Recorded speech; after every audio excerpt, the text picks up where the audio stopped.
Halo semuanya, perkenalkan nama saya Natasha Immanuela Tatengkeng dengan NIM 230711010629.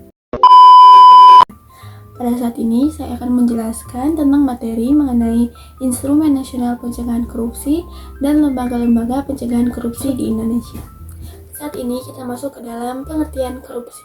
Definisi korupsi telah dijelaskan dalam 13 pasal yang terkandung dalam Undang-Undang Nomor 31 Tahun 1999 tentang pemberantasan tindak pidana korupsi, sebagaimana telah diubah dengan Undang-Undang Nomor 20 Tahun 2001 Undang-Undang Tipikor. Berdasarkan pasal-pasal tersebut, korupsi dirumuskan ke dalam 30 bentuk tindak pidana korupsi.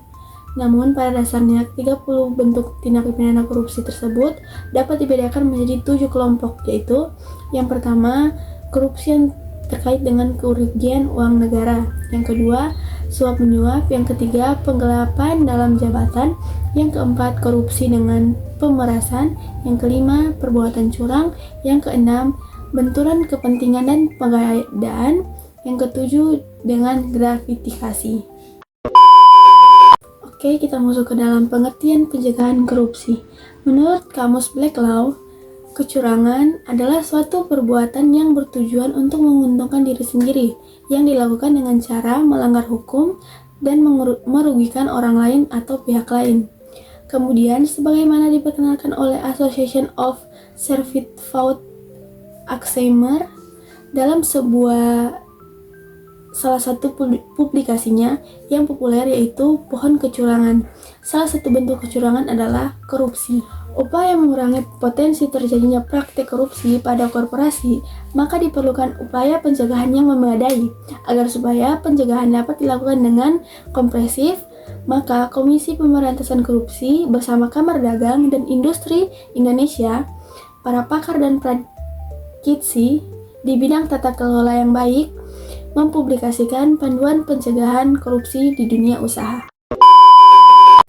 Oke, saat ini kita masuk ke dalam Instrumen Nasional Pencegahan Korupsi.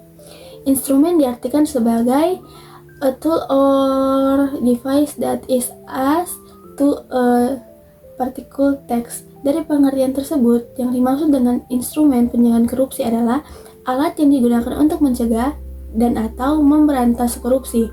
Instrumen ini berupa kebijakan anti korupsi yang dikeluarkan oleh pemerintah, baik dalam bentuk peraturan perundang-undangan maupun lembaga.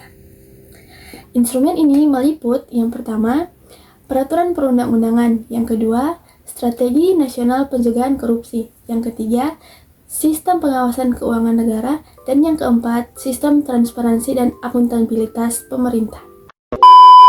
Oke, kita masuk ke dalam peraturan perundang-undangan anti korupsi.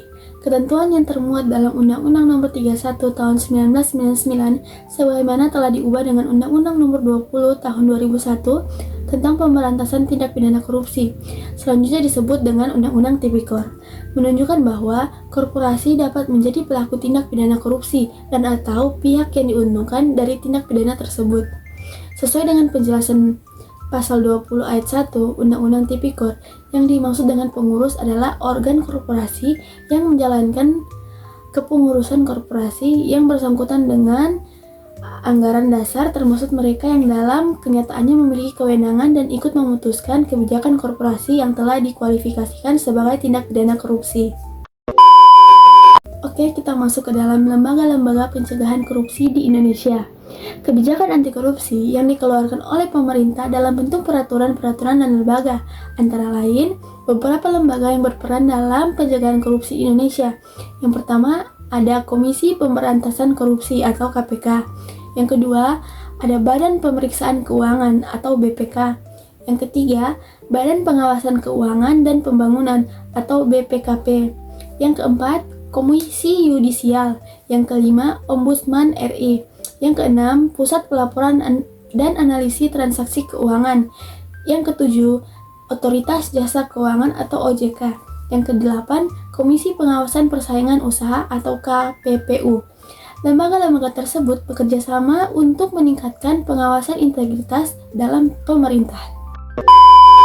Oke, kita masuk ke dalam kesimpulan. Korupsi merupakan tindak pidana yang merugikan keuangan negara dan telah diatur dalam Undang-Undang Pemberantasan Tindak Pidana Korupsi. Untuk menjaga terjadinya korupsi, pemerintah menerapkan berbagai instrumen nasional seperti peraturan perundang-undangan, strategi pencegahan korupsi, serta sistem pengawasan dan transparansi dalam pemerintah. Selain itu, pencegahan korupsi juga melibatkan berbagai lembaga seperti KPK, BPK, BPKP, Ombudsman, PPATK, OJK, dan KPPU yang bekerja sama dalam melakukan pengawasan dan menjaga integritas penyelesaian negara agar terciptanya pemerintah yang bersih dan bebas dari korupsi. Oke, sekian, terima kasih.